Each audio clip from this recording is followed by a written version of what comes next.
Mardi 11 novembre 2025, Madame, Messieurs, bonsoir. Très heureuse de vous retrouver à ce bulletin d'information pour une autre édition d'actualité boulante pour cette semaine sur Fair Media.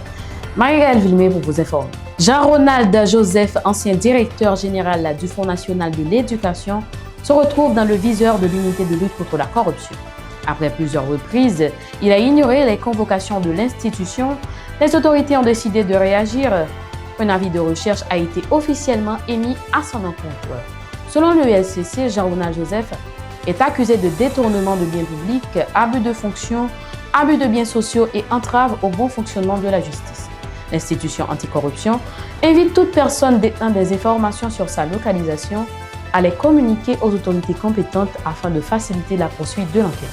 Le Qatar a annoncé une aide de 44 millions de dollars en faveur d'Haïti afin de renforcer la sécurité et de soutenir les victimes de la crise.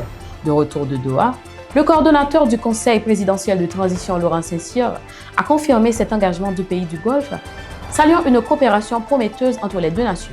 Selon Maître Saint-Cyr, cette enveloppe financière sera consacrée à plusieurs projets prioritaires, notamment dans le secteur de la santé, le logement des policiers et l'assistance aux déplacés internes.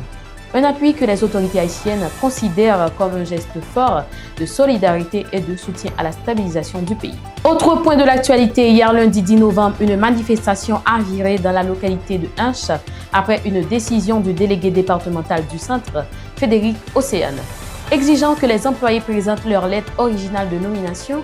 En réaction, plusieurs d'entre eux ont fermé le complexe administratif pour protester. Lors de l'intervention des forces de l'ordre, des tirs ont éclaté.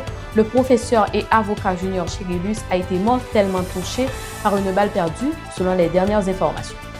Ce tragique incident a provoqué une vive émotion dans la ville et relance le débat sur l'usage excessif de la force lors des manifestations. Une enquête est ouverte tandis qu'un agent lié au délégué Océane est déjà sous les projecteurs de la justice. L'ambassade des États-Unis en Haïti informe la communauté haïtienne et le public en général que ses locaux seront fermés ce mardi 11 novembre 2025 à l'occasion du Jour du Souvenir, une journée consacrée à honorer la mémoire des militaires tombés au service de leur pays. Selon une note officielle, toutes les activités de l'ambassade reprendront mercredi 12 novembre aux horaires habituels.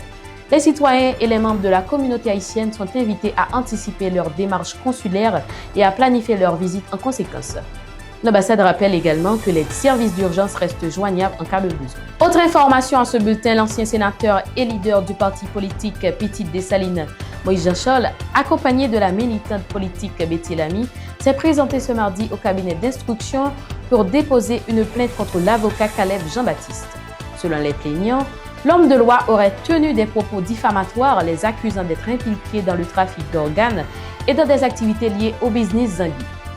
Moïse Jean-Charles et Betty Lamy réclament justice et souhaitent réhabiliter leur honneur, dénonçant ce qu'ils qualifient de mensonges graves portant atteinte à leur réputation. Les autorités judiciaires doivent désormais examiner la plainte et déterminer les suites à donner pour cette affaire. Fin de ce bulletin, Madame, Messieurs, merci d'avoir été des nôtres. On se donne rendez-vous demain pour une autre édition d'actualité titre par titre sur Fair Media.